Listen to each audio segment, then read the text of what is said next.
அனைவருக்கும் வணக்கம். நான் வழக்கறிஞர் பம்மல் செந்தில்குமார், சென்னையிலிருந்து உங்களிடம். இன்றைக்கி நடந்த விஜய் தலைமையிலான அமைச்சரவை விரிவாக்கம் அப்படி இன்றைக்கி நம்ம பார்த்தோன்னா, அதில் நிறைய விஷயங்கள் அதுக்குள்ள ஒளிஞ்சு இருக்குது. நிறைய விஷயங்கள் ஒளிஞ்சு இருக்குது. அனைத்து கட்சி நண்பர்களுக்கும், இந்த அரசியலில் ரொம்ப பழகினவங்களுக்கும், பத்திரிகையாளர்களுக்கும், நிறைய இதுக்குள்ளே போய் ரிசர்ச் பண்ணுறவங்களுக்கும் இது நல்லா தெரியும். இந்த லிஸ்ட்டு, அமைச்சரவை லிஸ்ட்டு யார் ரெடி பண்ணி கொடுத்தாங்க அப்படின்னா, நிச்சயமாக அதனுடைய பதில் ஆர்எஸ்எஸ் பிஜேபி தான். எலெக்ஷன் கமிஷன் பாவம் முடிஞ்சிடுச்சு, அவங்க வேலை முடிச்சிட்டாங்க. ஆர்எஸ்எஸ் பிஜேபி கொடுத்த அஜெண்டாவை இவிஎம் மூலயமாக நிறைவேற்றி அது கவுண்டிங் மூலயமா முடிச்சுட்டு இன்றைக்கி அவங்க போயிட்டாங்க. யாரும் இது வரைக்கும் எந்த வேட்பாளருக்கு மேலே பெருசாக வழக்கு தொடுத்த மாதிரி தெரியல. 1-2 கேஸ் தான் இருக்குது. அதில் ஒன்று இவர் அந்த தாவேகாக்கும் முத்துக்கருப்பன்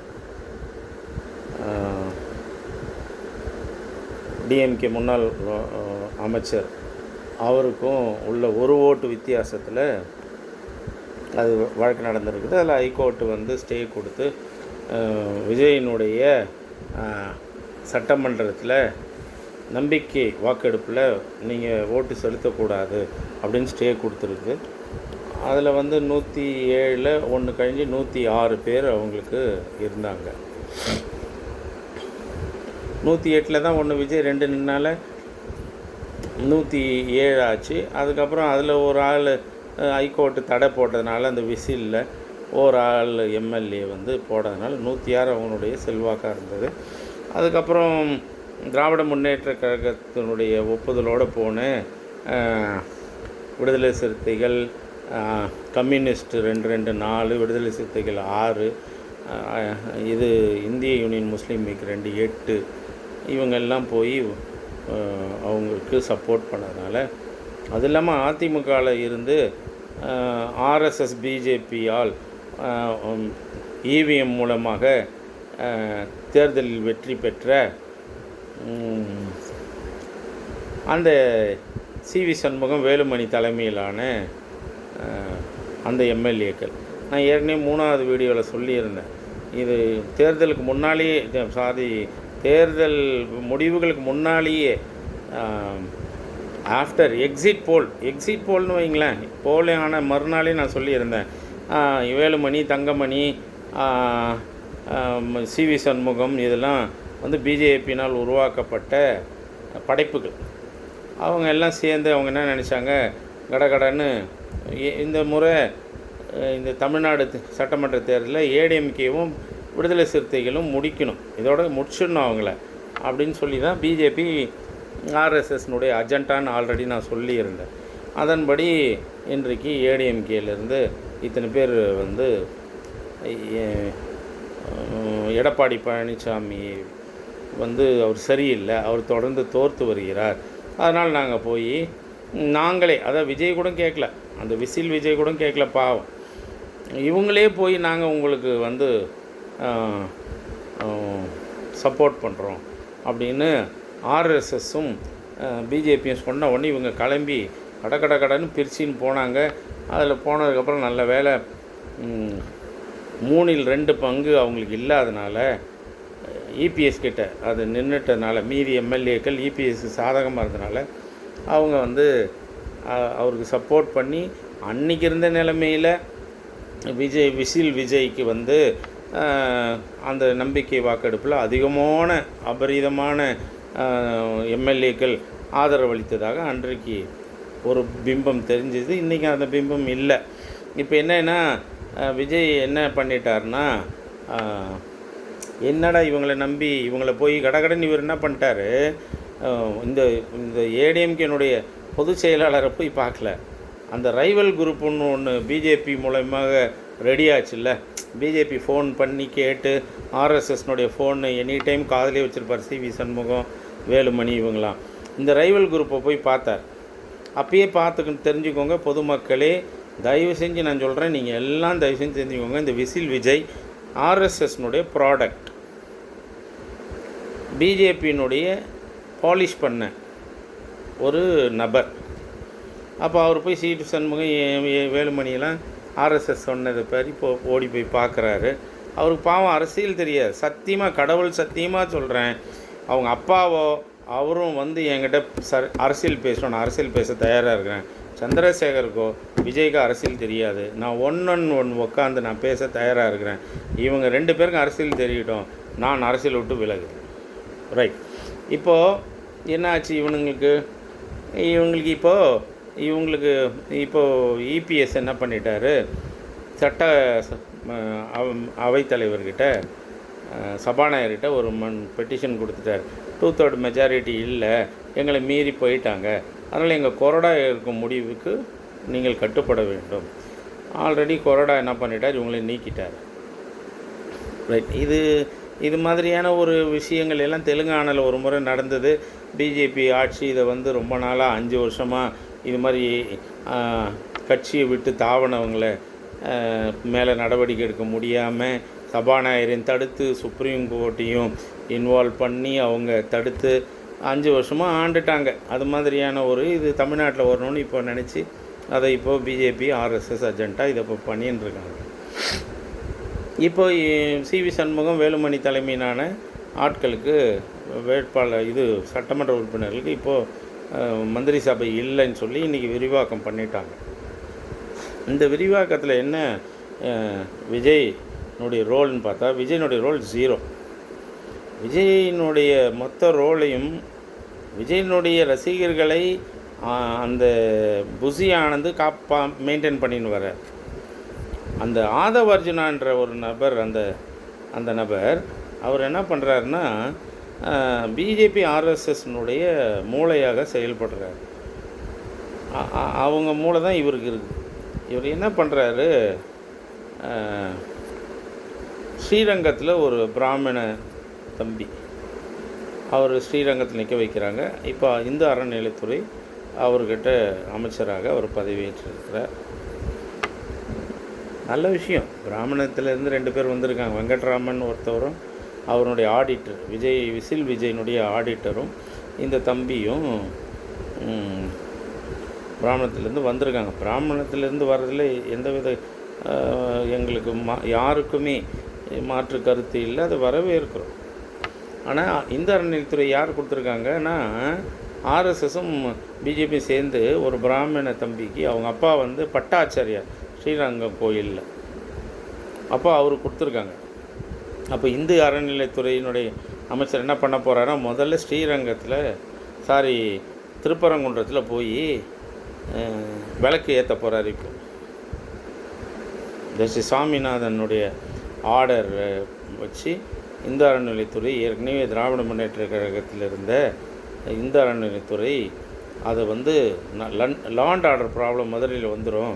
மதுரையில் இந்துக்கள், இஸ்லாமியர்கள், கிறிஸ்தவர்கள், பௌத்தர்கள், அதுக்கப்புறம் சௌராஷ்டிரா அவங்களாம் பார்த்திங்கன்னா பட்டு நெய்கிறவங்க. ஆக கலப்படமான தேவர்மார்கள், மறவர்கள் அப்படின்னு சொல்லக்கூடிய முக்குலத்தோர், ஷெட்யூல் காஸ்ட்டு, என்ன சொல்லுவாங்க அந்த ஆதி திராவிட பெருமக்கள், இவங்க எல்லாம் இருக்கிற அந்த சவுத் சைடு. இப்போ அங்கே கலவரம் உருவாக்கணும் தான் திமுக ஆட்சியில் எச் ராஜா தலைமையில் இதெல்லாம் பண்ணாங்க. முருகருக்கு வேலை எடுத்து என்னென்னமோ பண்ணாங்க. முருகன்ற ஒரு மத்திய இணையமைச்சரை வச்சு பண்ணாங்க. பாவம் எச் ராஜாவுக்கு திடீர்னு கை கால் இழுத்து கொண்டு உடம்பு சரியில்லாமல் போயிட்டார். சில பேர் சொன்னாங்க அவருக்கு முருகரே தண்டிச்சிட்டார்னு. இருந்தாலும் முதலமைச்சர் அதை போய் திராவிட முன்னேற்ற முதலமைச்சர் தளபதி அவர் போய் ஹாஸ்பிட்டலில் மறுநாளே சந்திச்சுட்டு வந்தார். இதுதான் இந்த நாட்டினுடைய ஒழுக்கம், பண்பு.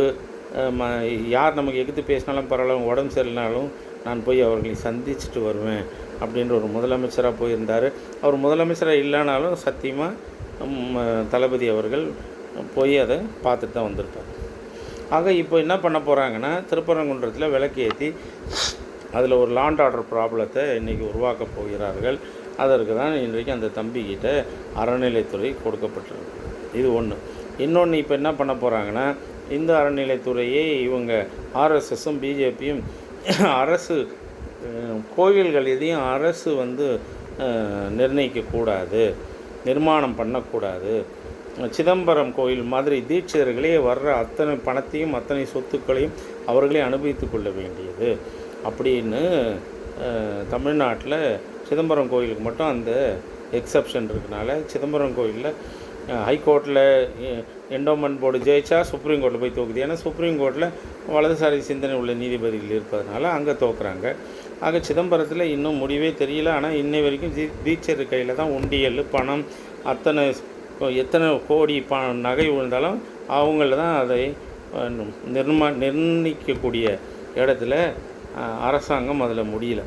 இப்போ இந்த தம்பி என்ன பண்ண போகிறார், பட்டாச்சாரியாருடைய மகன் விசில் விஜயனுடைய அமைச்சர் என்ன பண்ண போகிறாரு, அனைத்து கோயிலையும் அறநிலைத்துறையை இனிமேல் நீக்கிவிட்டு அனைத்து கோயில்களும் தனிப்பட்ட ஒரு இனத்தை சேர்ந்தவர்கள்கிட்ட ஒப்படைக்க போகிறாங்க. இனிமேல் அத்தனை கோடி பணமும் அத்தனை கோடி உண்டியல் காசும், ஏற்கனவே உண்டியல் காசு அந்த சமுதாயம் சேர்ந்தவங்க தான் அதை எடுத்துன்னு பயன்படுத்தினுக்கிறாங்கன்னு வச்சுக்கோங்களேன்.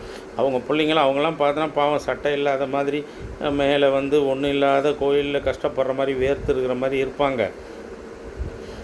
1000 ரூபா கொடுத்தவங்களுக்கு ஒரு மரியாதை, 2000 ரூபா கொடுத்தவங்களுக்கு சாமி மேலே போட்டுக்கிற மாலை, 5000 ரூபா கொடுத்தா சாமிக்கிட்ட இருக்கிறத கூட எடுத்துன்னு இவன் மேலே போட்டு விட்டுட்டு, ஆக ஒரு நாளைக்கு பெரிய பெரிய கோயிலில் இருக்கிற அந்த மதத்தை சார்ந்தவர்கள் பல லட்சம் ரூபாய் சம்பாதிச்சுன்னுக்கிறாங்க. அவங்க பிள்ளைங்கள்லாம் இன்றைக்கி அமெரிக்காவில் 1.5 லட்சம் 2 லட்சம் சம்பாதிச்சுக்கிட்டு படிப்பே காலேஜே அமெரிக்காவில் தான் படிக்கிறாங்க, பிஜிலாம். ஆனால் அவங்க சொல்கிறாங்க எங்களுக்கு நாங்கள் பிச்சைக்காரர்களாக இருக்கிறோம். ரைட், நீங்கள் பிச்சைக்காரங்கன்னு பல ஏழைகள் இருக்கிறாங்க, அண்டர் பாட்லைன் இருக்கிறீங்கன்னு சொல்கிறீங்கல்ல. எஸ்வி சேகர் கூட நேற்றோ தன்னை இதில் சொன்னார், நீங்கள் என்ன பிராமின் 2 பேர் வந்ததில் புறாமப்படுறீங்களா? அப்போது இத்தனை பிராமின் ஏழையாகிறான்னா இவ்வளோ சம்பாரிச்சிக்கிறீங்கல்ல, கோயிலில் இவ்வளோ உண்டியல் காசு வாங்குறீங்கல்ல, ஏன் அந்த காசை பங்கிட்டு இருக்கிற மீதி இருக்கிற ஏழை பிராமின்களுக்கு மொத்தமாக கொடுக்கலாம்ல? அதை செய்ய மாட்டிங்களே. உண்டியல் வர்ற காசு உங்கள் கொஞ்சம் பேருக்கு மட்டும்தான். உங்கள் ஏழை பிராமினுக்காக நீங்கள் ரோட்டில் இறங்கி சண்டை போடுவீங்க. மீதி கோடி கோடியாக வர்ற உண்டியல் காசை வச்சு நீங்கள் அமைதியாக நீங்கள் உங்கள் பிள்ளைங்களை அமெரிக்காவுக்கு லண்டனுக்கும் ஃப்ரான்ஸுக்கும் அனுப்புவீங்க. என்னையா நியாயம் இது? எங்கள் தாத்தா ஒருத்தர் இருந்தார், அவர் பிராமண சமூகத்தை சேர்ந்தவர், ராமகிருஷ்ணன், பம்மல் ராமகிருஷ்ணன். அவர் சொல்லுவார், பிராமணன்னா யார் தெரியுமா? அகத்திலையும் வெளியிலையும் ஒழுக்கமயமாக இருக்கிறவனோ அவன் தான் பிராமணன். பிராமின் ஜாதியை சேர்ந்தவன் எவனும் பிராமணனே கிடையாதுன்னுவார். மனசுக்குள்ள ஒழுக்கமும், எவனையும் திட்டக்கூடாமல், எவனையும் அசிங்கப்படுத்தாமல், எவன் பாவத்திலையும் உழாமல், எந்த உயிருக்கும் எந்த தீங்கும் விளைவிக்கக்கூடாதுன்னு நினைக்கிற எந்த மனிதனோ அவன் பிராமணால். கால் ஏஞ்சோடனே குளிச்சுட்டு தூய்மையாக தன்னையும் தூய்மைப்படுத்தி தன்னுடைய சுற்று வட்டாரத்தில் இருக்கிற அத்தனையும் தூய்மைப்படுத்திருக்கிறவன் தான் பிராமணால். ஆக இன்டர்னல் எக்ஸ்டர்னலில் எவன் ஒருவன் தூய்மையாக இருக்கிறானோ அவன் பேர் தான் பிராமணால். பிராமண ஜாதியில் பிறந்தவன் அத்தனை பேரும் பிராமணால் இல்லை அப்படின்னு பம்மல் கிருஷ்ணா நகரில் இருந்த என்னுடைய தாத்தா, என் மனைவியினுடைய தாத்தா பம்மல் ராமகிருஷ்ணன் சொல்லி அவர் எங்களுக்கு சொல்லுவார் சின்ன வயசில். இன்ன வரைக்கும் அது எங்களுக்கு அவரோட டெய்லி காலையில் பேப்பர் படிப்பார். ஒருத்தர் இங்கிலீஷ் பேப்பர், அவர் எங்கள் தாத்தா இங்கிலீஷ் பேப்பர் வாங்கி படிப்பார். அப்போது ஒருத்தர் காலையில் சுத்தபத்தமாக படிப்பாராம் இங்கிலீஷ் பேப்பர். நிறைய பேர் கேட்டாங்களாம், இது யார், இது நம்மால் மாதிரி இல்லையே, அவால் மாதிரி இல்லையே அப்படின்னு. அப்போ தான் அவர் சொன்னாராம், இவர் நல்ல மனிதர், அகத்திலையும் வெளியிலையும் ஒழுக்கமான ஒரு மனிதர். அப்படிப்பட்ட மனிதர் என் வீட்டில் பேப்பர் படிச்சுட்டு போகிறாரு, அவருக்கு நான் காஃபி கொடுப்பேன். அவரோட உரையாடுறதுக்கு எனக்கு ரொம்ப பிடிக்கும், என்னோட உரையாடுறதுக்கு அவருக்கு ரொம்ப பிடிக்கும். அவர் வீடை தாண்டி வர்ற வழியில் பல டீ கடை இருக்குது, ஆனால் எங்கேயும் சாப்பிட மாட்டார். டீ காஃபி குடிக்கிறதுக்கே ரொம்ப கூச்சப்படுவார். இருந்தாலும் நான் கம்பல் பண்ணி தருவேன். இருந்தாலும் தினமும் அவரை நான் சந்திப்பதை விடுவதில்லை. அவரும் என்னை சந்திப்பதை மறுக்கவில்லை. 2 பேரும் கவர்மெண்ட் எம்ப்ளாயி. ஆனால் இவங்க காலைல சந்திச்சுக்குவாங்க, நேரம் கிடைக்கும்போது பேசிக்குவாங்க. அவர் யாருன்னு தெரியுமா? அவர் ஒரு பட்டியல் இனத்தை சார்ந்த ஒரு பெரிய மனிதர். அவர் சென்ட்ரல் கவர்மெண்ட் எம்ப்ளாயி. எங்கள் தாத்தா ஒரு சென்ட்ரல் கவர்மெண்ட். அப்போ பாருங்களேன், அவ்வளோ பெரிய மனிதன் இந்த சமுதாயத்துக்கு என்ன சொல்லி வச்சுட்டு போயிருக்கார் பார்த்தீங்களா? பிராமணத்தில் ஜாதியில் பிறந்தோம் அத்தனை பேரும் பிராமணன் இல்லைடா. இங்கேயும் எல்லாமே தப்பு நடக்குது. எவன் அகத்திலையும் புறத்துலேயும் ஒழுக்கமாக இருக்கிறானோ, எவன் ஒருத்தவன் இன்னொருத்தனை சீன்னு சொல்லாமல், இன்னொரு மனதை வேதனைப்படுத்தாமல், எவனுடைய அழைக்கும் காரணம் இல்லாமல் இருக்கிறானோ அவன்தான் பிராமணன் சொல்லுவார். இப்படி தான் நாங்கள் கேள்விப்பட்டிருக்கோம். ஆனால் இன்றைக்கி இந்த இதில் இன்றைக்கி 2 பிராமணர்கள் வந்தது சந்தோஷம். அதை நீங்கள் சரியாக அந்த உண்மையான பிராமணர்கள் எப்படி இருப்பாங்க அப்படின்றதுக்குள்ளே நீங்கள் பயணிங்க. அதை நீங்கள் சரியாக தான் நாங்கள் வரவேற்கிறோம். ஆனால் நீங்கள் திருப்பரங்குன்றத்தில் ஏற்கனவே ஏற்ற வேண்டிய இடத்துல ஏற்றாமல் புதுசாக போய் நான் இன்றைக்கி தீபம் ஏற்றுவேன், மேலே இருக்கிற சமணர் கோயிலை உடைப்பேன், மேலே இருக்கிற இஸ்லாமிய மசூதியை நான் உடைப்பேன் அப்படின்னு நீங்கள் இறங்கினீங்கன்னா இறங்க வாய்ப்பு இருக்கிறது. விசில் விஜய்க்கு எதுவும் தெரியாது. இதெல்லாம் ஆர்எஸ்எஸ்னுடைய பிஜேபி எலெக்ஷன் கமிஷன் மூலமாக வெற்றி பெற வைத்த இந்த சட்டமன்ற உறுப்பினர்கள். கடவுள் சத்தியமாக நான் சொல்கிறேன், இது அத்தனையும் இவிஎம்மால் நிர்ணயிக்கப்பட்ட சட்டமன்ற உறுப்பினர்கள். ரைட். இப்போ நம்ம அடுத்ததுக்கு வருவோம். இப்போது 2 மொத்தம் 35, அதில் 33 மந்திரிகள் வந்துட்டாங்க. இன்னும் 2 மந்திரிகளுக்கு இடம் இருக்குது. ஒன்று இந்திய யூனியன் முஸ்லீம் லீக்கு அவங்க ஒரு சட்டமன்ற உறுப்பினர் தேர்ந்தெடுத்திருக்கிறாங்க. இன்னொன்று விடுதலை சிறுத்தைகள். இந்த விடுதலை சிறுத்தைகளில் நான் பல நாளாக நான் சொல்லின்னு வர்றது என்னென்னா, இந்த விசில் விஜய்க்கு எல்லாமே ஷெட்யூல் காஸ்ட் ஓட்டு தான் போயிடுச்சு அப்படின்னு சொல்லி திருமாவளவன் மேலே ஒரு அலிகேஷன் வைக்கணும்னு இந்த பிஜேபி ஆர்எஸ்எஸ்னுடைய இந்த தேர்தலுடைய அஜெண்டாவை என்னுடைய 2வது வீடியோவில் நான் சொல்லியிருக்கேன். அதாவது இந்த பிஜேபி இந்த தேர்தல் 2026 சட்டமன்ற தேர்தலில் பிஜேபியினுடைய 2 அஜெண்டா. ஒன்று அதிமுக நீர்மூலமாக்கணும். 2 வாக்கே அற்ற ஒரு கட்சியாக காலியான கட்சியாக விடுதலை சிறுத்தைகளை அறிவிக்க வேண்டும். அது மூலிமா திருமாவளவனை காலி செய்யணும். அவரை அரசியலிலிருந்து விலக்க வேண்டும் திமுக அப்படின்றதுக்காக இவங்க செஞ்ச 2 அஜெண்டா. அதெல்லாம் அதிமுகவை இவங்க நிறைவேற்றிட்டாங்க. சிவி சண்முகம் மூலயமா கட்சியை உடைச்சிட்டாங்க. இப்போ அது சக்ஸஸ் ஆகிடுச்சு. இப்போ இதற்கு 2வது அஜெண்டாவை நிறைவேற்றக்கூடாதுன்னு விடுதலை சிறுத்தைகள் தலைவர் அன்பு சகோதரர் திருமாவளவன் பல நாளாக போராடின்னு இருக்கிறார். இதில் நிறைய பத்திரிகையாளர்கள் அவருடைய உண்மையான எண்ணங்களையும் அவருடைய புத்தியும் அவருடைய படிப்பையும் அவருடைய பல நாட்களினுடைய அந்த ஒழுக்கத்தையும் பார்த்து அவருக்கு இன்ன வரைக்கும் சப்போர்ட் பண்ணுறாங்க. சில பத்திரிகையாளர்கள் அவர் வேலைக்கு போயிட்டார், அவர் காசை வாங்கிட்டார், அப்படி இப்படின்னு என்னென்னமோ ஒரு வார்த்தைகள் எல்லாம் சொல்ல அவர் பயப்படுறார் இப்போ. ஆனால் அவருடைய கட்சியிலேயே என்ன இப்போ நடக்குதா, இந்த ரவிக்குமார், விழுப்புரம் பாராளுமன்ற உறுப்பினர் ரவிக்குமார் 2வது முறை தேர்ந்தெடுக்கப்பட்டார்ல திமுக ஓட்டில், அவர் என்ன பண்ணுறாருன்னா, நம்ம மந்திரி ஆயிடலாம், இந்த கூட்டணியை இந்த முறை உருவாக்கிட்டா அடுத்த முறையிலேருந்து நம்ம கூட்டணியை தைரியமாக கேட்கலாம், கூட்டணி ஆட்சி கேட்கலாம், அதிகாரத்திலும் பங்கு ஆட்சியிலும் பங்குன்னு கேட்கலாம் அப்படின்னு இந்த ரவிக்குமார் மாதிரி ஆளுங்க இவங்கெல்லாம் இந்த விடுதலை சிறுத்தைகள் உருவானது ஒருத்தவங்க இருப்பான், நடுவில் பூந்துன்னு கூட இருந்து ஹெல்ப் பண்ணியிருப்பான். அவனெல்லாம் நம்ம இல்லைன்னு சொல்ல வரல. ஆனால் அதுக்காக எல்லாத்தையும் நான் தான் நினைக்கிற ஆள்லாம் சில பேர் இருக்கிறான். சில பேர் கண்ணை மூடின்னு நான் திறந்தால் தான் இந்த உலகம் திறக்கும், நான் மூடினா உலகம் இருண்டுன்னு நினைப்பான். அது மாதிரி ஆளில் ஒரு ஆள் ரவிக்குமார். இப்போ சிந்தனை செல்வன் இது மாதிரி ஆளுங்களுக்கெல்லாம் இப்போ ஒரு வாய்ப்பு கிடைக்கல. சிந்தனை செல்வனும் ஒரு நல்ல மனிதன்றது தான் எனக்கு பல ஆண்டுகளாக எனக்கு சிந்தனை செல்வனை பற்றி நான் கேள்விப்பட்டிருக்கேன். என்னுடைய நண்பர்கள்லாம் அவனுக்கு வேண்டியவனாக தான் இருக்கிறாங்க. அப்போ இவங்களுக்கு எல்லாருக்கும் இப்போ என்னென்னா, வன்னி அரசுன்ற ஒரு ஆள் எப்படி ஜெயிச்சார்ன்றது இவங்களுக்கு தெரியாது. திண்டிவனத்தில் இந்த தேர்தல் நடக்கும்போது நான் கேள்விப்பட்டதில் வன்னியரசுக்கு திண்டிவனம் டவுனில் இருக்கிற 18 கவுன்சிலரில் 9 கவுன்சிலர் ஒத்துழைக்கவில்லை. அதுக்கடுத்து மரக்காணம் பேரூராட்சி மாவட்ட துணை செயலர் ரவிக்குமார் ஒத்துழைக்கவில்லை. மரக்காணம் ஒன்றிய செயலர் பழனி, மேற்கு ஒன்றிய செயலர் பழனி ஒத்துழைக்கவில்லை. ஒலக்கூர் ஒன்றியம் சொக்கலிங்கம் ஒத்துழைக்கவில்லைன்னு பல ரிப்போர்ட்டு அந்த நேரத்தில் வந்தது.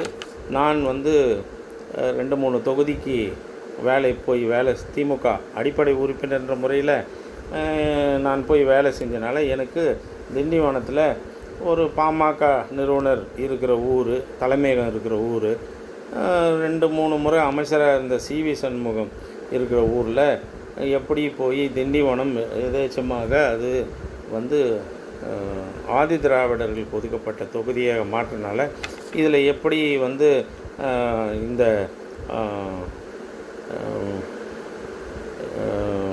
இந்த விடுதலை சிறுத்தைகள் கேண்டிடேட் எப்படி ஜெயிக்க போகிறாரு அப்படின்ற ஒரு பார்வையை பார்க்கும்போது எனக்கு அங்கேருந்து நான் சொன்ன 4 இடத்தை சேர்ந்தவர்களும் ஒத்துழைக்கவில்லை. அவங்க என்ன சொல்கிறாங்கன்னா, அவங்களுடைய ஆசை கரெக்டு தான். அவங்க எல்லாமே என்ன சொல்கிறாங்க, நீங்கள் இது தனி தொகுதி தானே, விடுதலை சிறுத்தைகள் கொடுக்காதீங்க, எங்களுக்கு திமுக கொடுங்க, நாங்கள் தனி தொகுதியாக இருந்தாலும் திமுகவில் எங்களுக்கு எல்லாம் ஓட்டு போட தயாராக இருப்பான் கட்சிக்காரன். நீங்கள் இது விடுதலை சிறு ஒதுக்குனா நாங்கள் கட்சிக்காரங்க எல்லாம் எப்படி திமுகவில் இருக்கிற மற்ற ஜாதியை சார்ந்தவர்கள் எப்படி நாங்கள் விடுதலை சிறுத்தைகளுக்கு ஓட்டு போடுவோம் அப்படின்னு வரும்போது தான் இந்த இடத்துல தலைமைக்கு இந்த செய்தி ஒருவர் மூலியமாக போகிறது. அதுக்கப்புறம் தலைமை ஒரு பெரிய மனிதரை நியமிக்கிறது. அந்த பெரிய மனிதர் மறுநாளே போயிட்டு அங்கே உட்காந்து அந்த விஷயத்தை சரி செய்கிறார். அவர் மூலயமாக ஜெயிச்சதுன்றதும் ஒரு வரலாறு. இன்னொன்று இவிஎம் ஜெயிக்க வச்சதுன்றது ஒரு வரலாறு. இவிஎம் எப்படி ஜெயிக்க வச்சதுக்கு பாருங்களேன். முழுசாக விசில் விஜய்க்கு அவங்க கொடுத்தா இவன் கூட இருக்கிறவங்க எல்லாம் பயங்கரமான ஆளுங்க, இவன் எவனும் நம்மளை மதிக்க மாட்டான்னு இந்த இவிஎம் என்ன பண்ணுதுன்னா அவனுக்கு ஒரு கரெக்டாக எட்ஜில் நிற்க வைக்கிது. இன்னும் ஒரு 8 பேர் 7 பேர் எனி டைம் நம்ம இவங்களை பர்ச்சேஸ் பண்ணிக்கலாம் அப்படின்ற மாதிரி அவருக்கு விசில் விஜய்க்கு நிறுத்திட்டு யார் திமுகவில் இப்போ இருக்கிறாங்க கூட்டணியில் வெறும் 5 பேர் தாங்கிறாங்க. 2 வலதுசாரி இடதுசாரி கம்யூனிஸ்ட்டு, விடுதலை சிறுத்தைகள், இந்திய யூனியன் முஸ்லீம் லீக்கு, மனிதநேய மக்கள் கட்சி, அதுக்கப்புறம் அந்த தம்மீம் அன்சாரி அந்த பிரதர் சிதம்பரத்தில் நின்று ஜெயித்தவர், அதுக்கப்புறம் விஜயகாந்த் தேமுதிக, இவங்களுக்கெல்லாம் ஒரு சீட்டு. ஸோ இவங்களை எல்லாத்தையும் இவர் 106 நிற்க வச்சிட்டோன்னா மீதி இவர் இவங்களை திமுகலேருந்து மட்டும் பிடிங்கின்னு வந்துடலாம். அப்போ திமுகவில் இருக்கிற அத்தனை கூட்டணிக்குன்னு ஒன்று ஜெயிக்க வைக்கணும், 2 ஜெயிக்க வைக்கணுன்றது இவிஎம்னுடைய ஆசை. அந்த இவிஎம் ஆசை மூலயமா இது நிறைவேறியது. அதன் மூலயமா இவங்க எல்லாம் வெற்றி பெற்றிருக்கிறாங்க. கடவுள் சத்தியமாக நான் உண்மையை சொல்ல போனால் திமுக உழைச்சிருக்குது. இந்த பெரிய மனிதர் திமுக தலைமை சொல்லி அங்கே போய் வேலை செஞ்சார். ஆனால் அது 40% 50%னா கூட மீதி 50% வன்னியரசு ஜெயிக்க வைத்தது ஆர்எஸ்எஸ்னுடைய இவிஎம். இவங்களுக்கு என்ன அஜெண்டானா முடிச்சிட்டாங்க பாருங்கள். ஏடிஎம்கே முடிச்சிட்டாங்க. விசில் விஜய்கிட்ட போய் நீங்கள் போயிடுங்க. அப்போ அங்கே இருக்கிற விசில் விஜயில் ஒரு 30% ஓட்டுகள் ஆதி திராவிட வகுப்பை சார்ந்தவர்கள், மீதி 70% எல்லா ஜாதியும் தமிழ்நாட்டில் இருக்கிற அத்தனை ஜாதியும் சேர்ந்த பெரியவங்க, சின்னவங்க, பொம்பளைங்க, கல்யாணம் ஆனவங்க, சின்ன பொண்ணுங்க, சின்ன பசங்க, ஆம்பளைங்க, கவர்மெண்ட் எம்ப்ளாயி, இவங்க எல்லாமே இதில் இருக்கிறாங்க விஜயில். ஆனால் இன்றைக்கி என்ன பரப்பப்படுதுன்னா ஆதி திராவிடத்தை சார்ந்தவங்க மட்டும்தான் ஓட்டு போட்டாங்கன்னு. இது வட மாவட்டங்கள். அப்போது வட மாவட்டங்கள்லேயே இருக்கிற வன்னியர் சமுதாய பெருமக்களும் போட்டிருக்கிறாங்க. அனைத்து பெருமக்களும் அத்தனை சமுதாய பெருமக்களும் தான் ஓட்டு போட்டிருக்காங்க. இன்றைக்கி அது நிரூபணம் ஆயிடுச்சு.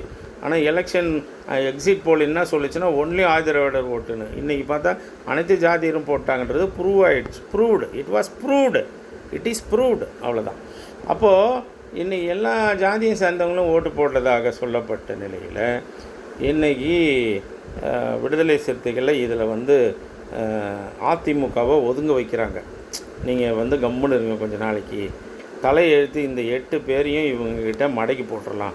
மடக்கி போட்டால் திமுக தனிமையாகிடும்.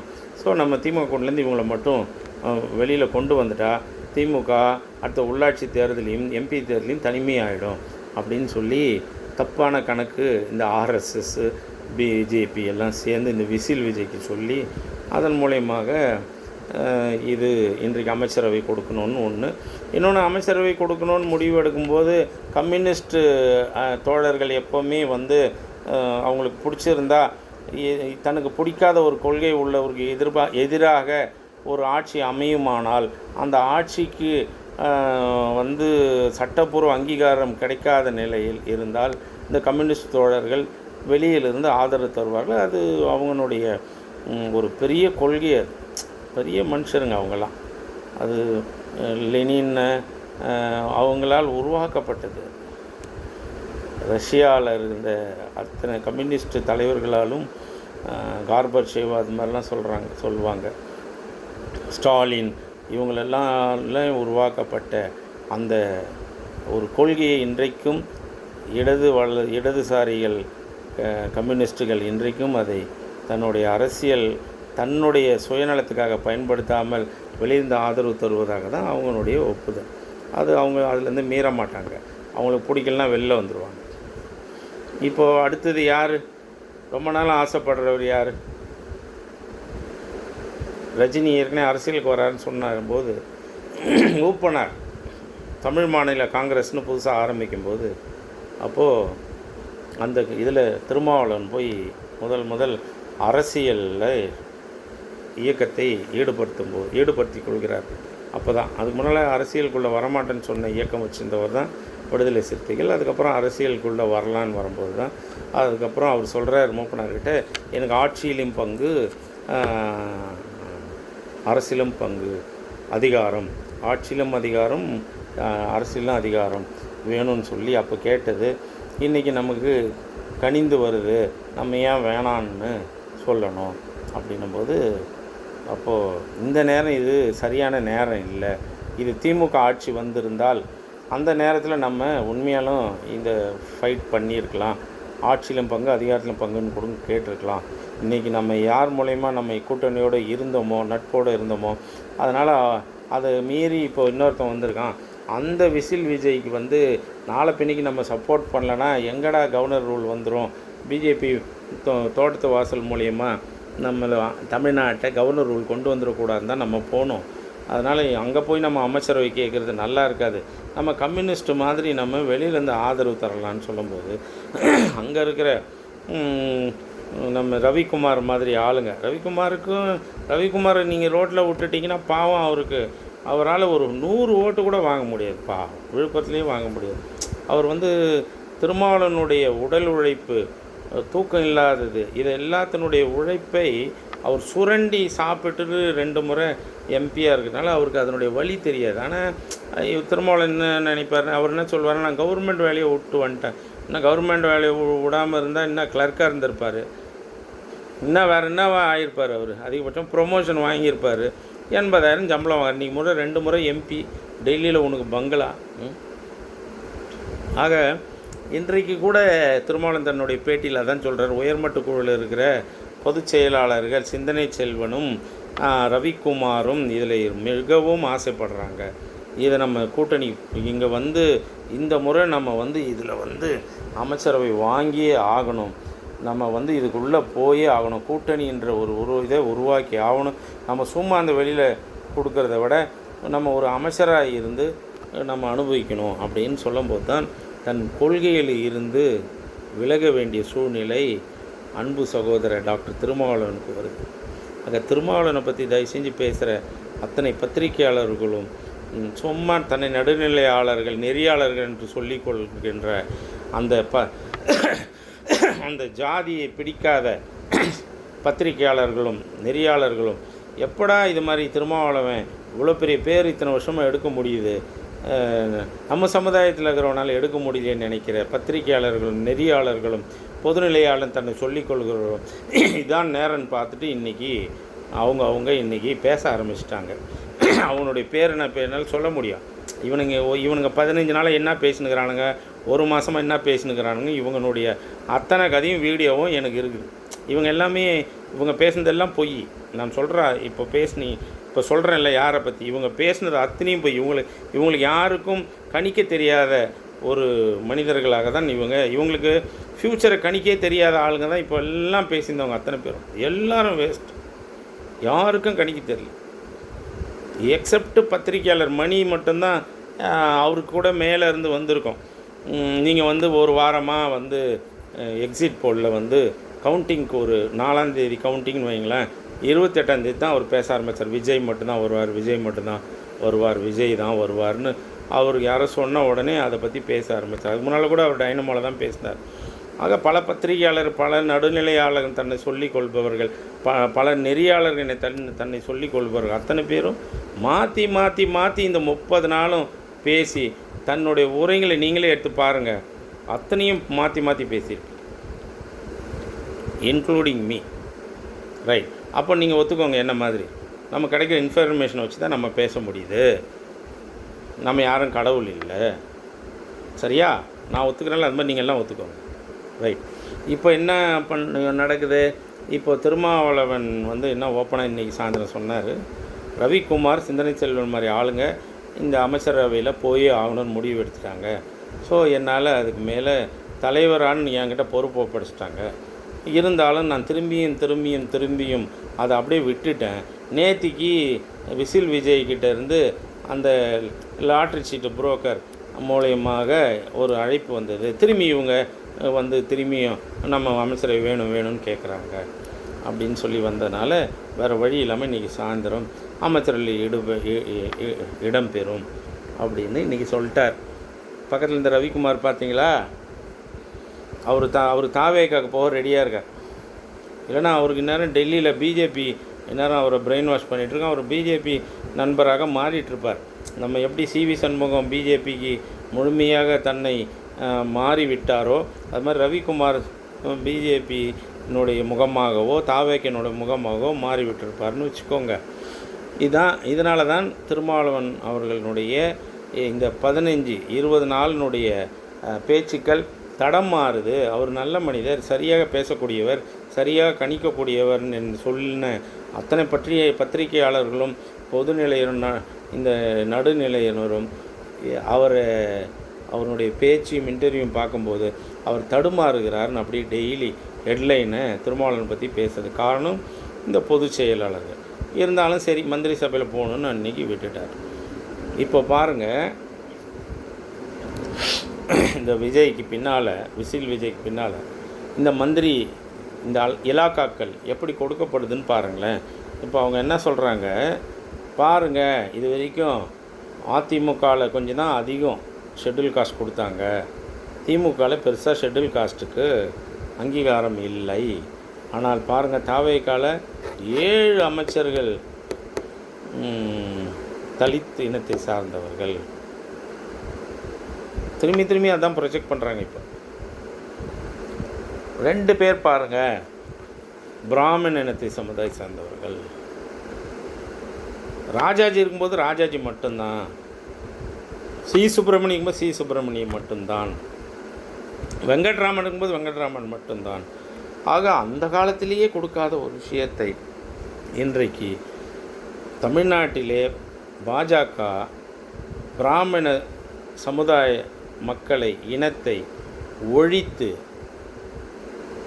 மற்ற ஜாதியினரை பிராமினுடைய ஓட்டுக்களை மட்டும் தேர்தலில் வாங்கி கொண்டு பிராமண சமுதாயத்தை நசுக்கி அத்தனை மாநிலங்களிலும் தமிழ்நாட்டில் இத்தனை நாள் வரைக்கும் அண்ணாமலை மூலமாக பிராமண சமுதாயத்தை நசுக்கி அவர்களுக்கு எந்த வாய்ப்பும் கொடுக்காமல் இன்றைக்கு பிஜேபி கபட நாடகம் ஆடின்னு இருக்குது. இன்றைக்கி என்ன பண்ணிட்டாங்க, இவிஎம் மூலயமாக பிராமண சமுதாயத்துக்கு 2 gift கொடுத்துட்டாங்க. என்னை பற்றியா சொல்கிறீங்க? பாருங்கள், உங்களுக்கு 2 கிஃப்ட்டு.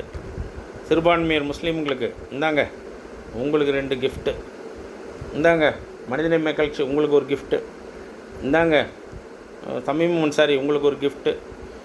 தேமுதிக பாவம் அந்த அம்மா எது ஒன்றா இப்போ நம்ம கூட வந்தால் நல்லா பேசும், அது உனக்கு ஒரு கிஃப்ட்டு அப்படின்னு 1 2 EVM இன்றைக்கு இவர்கள் தயவு பண்ணி இன்றைக்கு வெற்றி கொடுத்துருக்கிறது.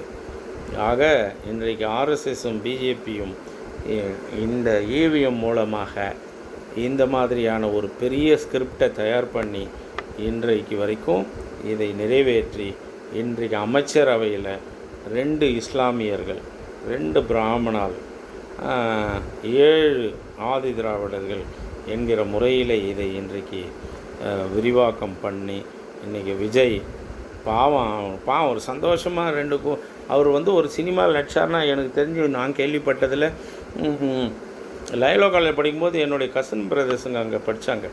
அப்போ அவங்க சொல்லுவாங்க, செம்மையான ஜாலியான மேன் அப்படி. அவனுடைய பல விஷயங்கள் நமக்கு தெரியும். தூத்துக்குடி ஸ்ரீநாத்தை பற்றியும் நிறைய விஷயங்கள் எனக்கு தெரியும், கேள்விப்பட்டிருக்கேன். நிறைய விஷயங்கள் நான் சீனியர், இவங்களெல்லாம் 4 வருஷம் சீனியர். அப்போ இவனுடைய முழு கதையும் எனக்கு தெரியும். அப்போ இவங்க எல்லாமே இப்போ என்ன அப்படின்னா, அவரே பாவம் சந்தோஷம் இல்லாமல் விசில் விஜயை சந்தோஷம் இல்லாமல் தூங்க விடாமல் அவரை முதலமைச்சர் ஆக்கி இந்த பிஜேபியும் ஆர்எஸ்எஸும் இப்போ என்ன பண்ண போகிறீங்க? ஒரே நாடு ஒரே தேர்தல் அந்த பில்லு கொண்டு வர போகிறீங்க. டீலிமிட்டேஷன் பில்லு கொண்டு வர போகிறீங்க. இப்போ திமுகவில் 10 ஓட்டு காங்கிரஸ் மாற்றி கூட போடும் டீலிமிட்டேஷனுக்கு. மீதி 30 திமுகவுக்கு இருக்குது. ஸோ உங்களுக்கு எகென்ஸ்டாக தான் போகும். இப்போது சிவி சண்முகம் ஒரு ஓட்டு ராஜ்யசபாவில் போயிட்டு ரிசைன் பண்ணனால இப்போ விஜய்க்கு 1 ஓட்டு ராஜ்யசபாவுக்கு அனுப்ப வாய்ப்பு இருக்குது. ஆக ஒரு மாநிலத்திலையும் லோக்சபாலையும் ராஜ்யசபாலையும் 15 வருஷமாக போராடி பல 3 சீட்டு விளையாட்டு கேம் விளையாடி இந்த பாஜகவும் ஆர்எஸ்எஸும் எம்பிக்களினுடைய நிலைமையை உயர்த்தினே வராங்க. இப்போ வரைக்கும் இப்போ என்ன நடக்க போகுது பாருங்கள். இப்போ அவங்க ஆளுங்க தான் இப்போ உள்ளே இருக்காங்க இந்த அமைச்சரவையில். யாரும் ஆர்எஸ்எஸ் பிஜேபி கை காட்டிய இந்த நபர்கள் தான் இன்றைக்கி இவங்க இதில் இருக்காங்க. திருப்பரங்குன்றம் சட்டம் ஒழுங்கு பிரச்சனை வரும், அதில் தீபம் ஏற்ற வைப்பான், அந்த தம்பியை வைப்பார். அது மாதிரி இவங்கக்கிட்ட இருக்கிறவங்க எல்லாரையும் நீங்கள் பார்த்தீங்கன்னா இதெல்லாம் நடைமுறைக்கு ஈஸியாக. இப்போ நீங்கள் எனக்கு இந்த திரும்பியும் சொல்ல போனேன்னா, விடுதலை சிறுத்தைகள் கம்யூனிஸ்ட்டு இந்த இந்திய யூனியன் முஸ்லீம் லீக்லாம் பண்ணாமல் இருந்தால் கவர்னர் ரூலே பெட்டர்ன்ற நிலைமைக்கு அவங்க தன்னை அடையாளம் காட்டி எல்லா மக்களும் விஜயை வெறுக்கிற அளவுக்கு இந்த நிலைமையை இந்த மந்திரிகளான இந்த ஆர்எஸ்எஸ் பிஜேபியினோட ப்ராடக்டான மந்திரிகளை வைத்து ஆதவ அர்ஜுனா தலைமையில் இந்த தமிழ்நாட்டில் இவங்க எல்லாமே விஜய் பேரை கெடுக்க வைத்து இவங்க இதை அப்படியே கொண்டு போவாங்க. அதுக்கப்புறம் என்ன பாருன்னா, இந்த எம்பி எலெக்ஷன் ஒன்று வர்ற வரைக்கும் இவங்க இதை மெயின்டைன் பண்ணினே இருப்பாங்க, விஜயை நல்லவனாக காட்டினே இருப்பாங்க. அதுக்கப்புறம் காங்கிரஸை வெளியில் துரத்திட்டு ஏதாவது சிபிஐ அது இதுன்னு ஒரு பிரச்சனையை திரும்பியும் பழைய கதையை நோண்டி எடுப்பாங்க. சசிகலாவுக்கு எப்படி ஜட்ஜ்மெண்ட் ரிசர்வ்னு சொல்லி இருக்கும்போது அந்த அம்மா கூவத்தூரில் தன்னை சட்டமன்ற தலைவராக தேர்ந்தெடுத்த உடனே அமைச்சர் மகாராஷ்டிராவுக்கு போயிட்டாரோ, அந்த அம்மா போய் லெட்டர் கொடுக்கறதுக்கும் போது வாங்க ஆள் இல்லாமல் 3ஆவது நாள் சுப்ரீம் கோர்ட்டில் இருந்த அந்த ஜட்ஜ்மெண்ட் ரிசர்வை தட்டி எடுத்து அந்த அம்மாவுக்கு 4 வருஷம் தண்டனை கொடுத்து ஜெயலலிதாவை இறந்து விட்டதால் மீதி சசிகலாவை 4 வருஷம், சசிகலாவுக்கும் இளவரசிக்கும் 4 வருஷம் தண்டனை. பெங்களூர் பரப்பன அக்ரஹார நீதிபதி அவர்கள் கொடுத்த தீர்ப்பு உறுதி செய்யப்படுகிற 4 வருஷம் அனுப்புனாங்களோ, அது மாதிரி இவர் அப்படியே வச்சுன்னு இருப்பாங்க. எம்பி எலெக்ஷனில் இந்த விஜயும் பிஜேபியும் சேர்ந்து கூட்டணி அமைச்சு அதில் நேரடியாக கூட்டணி அமைக்காமல் அதில் ஒரு 3 சீட்டு விளையாடி அப்படி இப்படின்னு கலைச்சி அது மூலிமா ஒரு தேர்தலில் இவங்க ஜெயிச்சு இங்கேருந்து கொண்டு போய் அடுத்தது இந்த ஒரே நாடு ஒரே தேர்தல் அந்த டீலிமிட்டேஷன் இதெல்லாம் விஜய் மூலயமா முடித்து கொள்வார்கள். அப்போது இது எல்லாத்துக்கும் இவங்க அதனால தான் இப்போது விஜய்யே வந்து ப்ராடக்ட் ஆஃப் ஆர்எஸ்எஸ் தான். அது அவருக்கே தெரியாமையே நடந்துனுக்குது பாவம். தன்னை பற்றியே உணர தன்னை யார் தான் இப்போ எந்த நிலைமையில் இருக்கிறோம், தன் யார் கட்டுப்பாடுகள் இருக்கிறோன்னு தெரிஞ்சிருக்கோம், தெரியாமலாம் இருக்கார். அதனால தான் சிரிக்க மாட்டேறாரு. அவர் சிரிக்கக்கூடிய ஆள் தான், நண்பர்கிட்ட நல்லா வாய் திறந்து சிரிக்கக்கூடிய ஆள். அவர் பாவம் இந்த 3 வருஷமாக ஒரு கட்டுக்கோப்பில் ஒரு ஆள்கிட்ட மாட்டிக்கின்னு இசட் பிரிவுலாம் அவருக்கு அனுப்பி அவர் எங்கேயும் சுதந்திரமாக ஆக்க விடாமல் தப்பிச்சு ஓடாமல் அவர் அப்படியே மடக்கி வச்சு இந்த தேர்தலில் EVM மூலயமா அப்படியே மடக்கி இப்போ வரைக்கும் அவரை பாவம் டிஃபன் பாக்ஸ் எடுத்துன்னு போய் வந்து கட்டு சோறு சாப்பிட்ற அளவுக்கு ஒரு பிளேட்டு கூட இல்லாத டிஃபன் பாக்ஸ்லேயே கை விட்டு சாப்பிட்ற அளவுக்கு ஒரு முதலமைச்சராக அவரை ஒரு அடிமை முதலமைச்சராக இந்த ஆர்எஸ்எஸும் பிஜேபியும் அவரை வைத்து கொண்டு இருக்கிறது. அது விஜய் உணர வேண்டும், உணர வாய்ப்பில்லை. உணர்ந்தால் மட்டும் அவரால் என்ன செய்ய முடியும்? அவருக்கு என்ன இருக்குது பேக்ரவுண்டு? அவர் சுற்றி வெளிலேருந்து வந்தாங்க. ஆர்எஸ்எஸ்னுடைய ஒரு IRS அனுப்பப்பட்டார், ஒரு ஆதவர்ஜன் அனுப்பப்பட்டார், ஏடிஎம்கேலேருந்து ஒரு செங்கோட்டையன் அனுப்பப்பட்டார், ஒரு அந்த பேர் என்ன ஏடிஎம்கே பிஜேபியில் இருந்த நிர்மல்குமார்னு இந்த சோஷியல் மீடியாவில் கெட்ட வார்த்தையாக பேசுவானே அவன் இன்றைக்கி பாவம் சட்ட அமைச்சர். யார் சட்டம் ஒழுங்கு காப்பாற்றணுமோ கெட்ட வார்த்தையாக பேசுவானோ அவன் இன்றைக்கி சட்ட அமைச்சர். ஆக இந்த ஸ்ரீரங்கம்னுடைய பட்டாச்சாரியர் மகன் இந்து அறநிலையத்துறை அமைச்சர். இனிமேல் பாருங்கள், இஸ்லாமியர்களே கிறிஸ்தவர்களே, நாங்கள் எங்கே ஓட்டு போட்டோம்? நாங்கள் யாரும் விசிலுக்கு போடல. நாங்கள் எங்களை பாதுகாக்கிற ஒரே கட்சி திமுக தான், அவங்களுக்கு தான் போட்டோன்னு இன்னி வரைக்கும் நீங்கள் எல்லாம் பேசின்னு தான் இருக்கிறீங்க. ஆனால் சில பேர் மூலயமா இந்த டிவிலையும் இந்த சோஷியல் மீடியாவிலையும் எங்கள் வீட்டில் 5 ஓட்டு நாங்கள் எங்கள் அப்பா திமுக போட நாங்கள் எல்லாம் மாற்றி போடுவோம் சும்மா 5 பேச்சு பேச வச்சு அது மூலியமாக இந்த பொதுமக்களை நம்ப வைத்து EVM இன்றைக்கு தேர்தலை நடத்தி இருக்கிறது. EVM இன்றைக்கு அமைச்சரவை விரிவாக்கத்தை நடத்தி இருக்கிறது. இதுதான் அஜெண்டா. இப்போ இந்த அஜெண்டாவில் விடுதலை சிறுத்தைகள் தலைவர் ரவிக்குமார், சிந்தனை செல்வன் போன்ற தலைவர்களால் அவங்க பொதுச் செயலாளருங்க பேசுகிறதுனால இன்றைக்கு திருமாவளவன் தன்னுடைய நிலைப்பாட்டில் இருந்து இவ்வளோ நாள் கட்டி காத்த அந்த நிலைப்பாட்டிலிருந்து அவர் இறங்கி விட்டார். பாவம்தான், அவருடைய நிலைமை பாவம்தான் சொல்லுவேன். பதவி வெறி கீழே இருக்கிறவங்களுக்கு நிறைய வந்துடுச்சு. ரவிக்குமார் 100 ஓட்டு வாங்காதவர், அவருக்கு ஒரு MP தொகுதி 2 முறை இருந்தாலும் பதவி வெறி அவருக்கு வந்துடுச்சு. சிந்தனை செல்வனும் அப்படி தான், அவங்களுக்கு பதவி வெறி தான். யாரும் பெரிய யோகியவான்கள்லாம் கிடையாது. இவங்கெல்லாம் பதவி வர்றதுக்கு முன்னால் வரைக்கும் ஜாதியில் இருப்பாங்க, கொள்கையை பேசுவாங்க. பதவி வந்ததுக்கப்புறம் இவங்கெல்லாம் ஜாதியை நிறைய தலித்து சமுதாயத்தை சேர்ந்தவர்கள் நிறைய படித்தவங்களாம் நீங்கள் போய் பார்த்தீங்கன்னா PR சேர்ந்தவங்க நிறைய பார்த்தீங்கன்னா அதர் காஸ்ட் பொம்பளைங்க தான் மேரேஜ் பண்ணியிருப்பாங்க. நிறைய படிப்பு பற்றிய பட்டியலினத்த பெரிய படிப்பாளிகள் யாரும் சொந்த ஜாதியில் திருமணம் செய்கிறது. ஆக இவங்க அப்படியே இருக்கும்போது இவங்கெல்லாம் ஒரு சாதாரண மிடில் படிச்சுட்டு வந்தவங்க. இவங்களுக்கு ஒரு பதவி ஆசை வரும்போது இருக்க தான் செய்யும். EVM-ஆல் ஜெயிக்க வைக்கப்பட்ட இன்றைக்கி வன்னி அரசு இன்றைக்கி பதவி ஆசை அவருக்கு, அவர் போயிருக்கார். ஆக இவங்க எல்லாருமே திருமாவளவன் கட்டி காப்பாற்றின உருவாக்கின இந்த கட்சியை ஒழிக்கிறதுக்கு தயாராகிட்டாங்க. ஏன்னா சுயநலம் அவங்களுக்கு. காரணம் என்னன்னா, இவங்கெல்லாம் பொண்டாட்டி பிள்ளைங்களோடு இருக்கிறாங்க.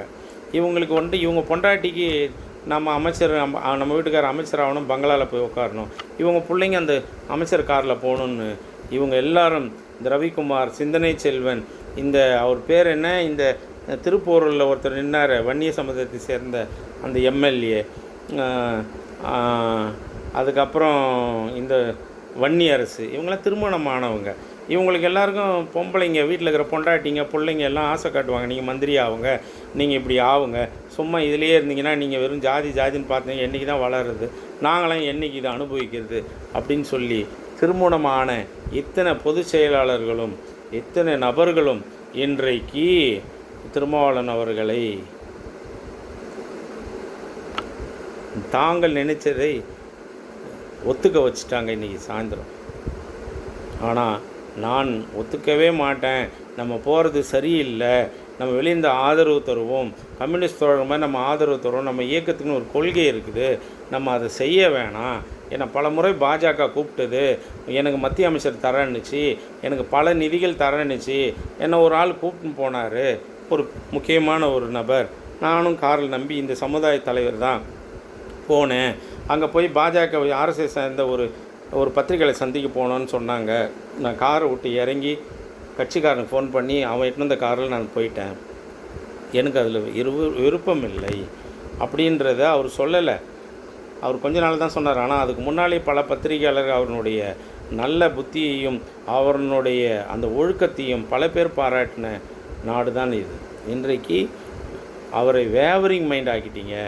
அவர் மாற்றி மாற்றி பேசுகிறாரு அப்படின்ற அளவுக்கு ஒரு நல்ல படித்த மனிதனை, ஒரு ஒழுக்கமான மனிதனை, சுய சிந்தனை உள்ள மனிதனை, சுய ஒழுக்கம் உள்ள மனிதனை, கொள்கை ரீதியாக அதில் ஸ்டிக்கான் பண்ணி நிற்கிற ஒரு மனிதனை இன்றைக்கு திருமணமாகாத இந்த இனம்தான் எனக்கு முக்கியம். இந்த ஷெட்யூல் காஸ்ட் மட்டும் இல்லை, ஓபிசி யார் யார் இந்த எல்லா விஷயத்துலையும் பாதிக்கப்படுறாங்களோ, இடஒதுக்கீடு இல்லாமல், படிப்பில் இல்லாமல், வேலை வசதி வாய்ப்பு இல்லாமல், தொழில் ரீதியாக முன்னேறாமல், யாருக்கு பண வசதி இல்லையோ, நான் வெறும் ஷெட்யூல் காஸ்ட்டுக்கு மட்டுமல்ல, அனைத்து பிற்பட்ட ஜாதிகளுக்கும் நானும் கூட இருந்து போராடுறேன்னு சொன்ன அவ்வளோ பெரிய மனிதனை இன்றைக்கு திருமணமான சிந்தனை செல்வன், திருமணமான வன்னியரசு, திருமணமான பாலாஜி, திருமணமான ரவிக்குமார், நீங்கள் எல்லாம் சேர்ந்து திருமணமாகாமல் 62 வயதை இன்றைக்கு தாண்டி இருக்கிற அந்த மாபெரும் மனிதனை இன்றைக்கு நீங்கள் எல்லாம் தோற்கடிச்சிட்டிங்க.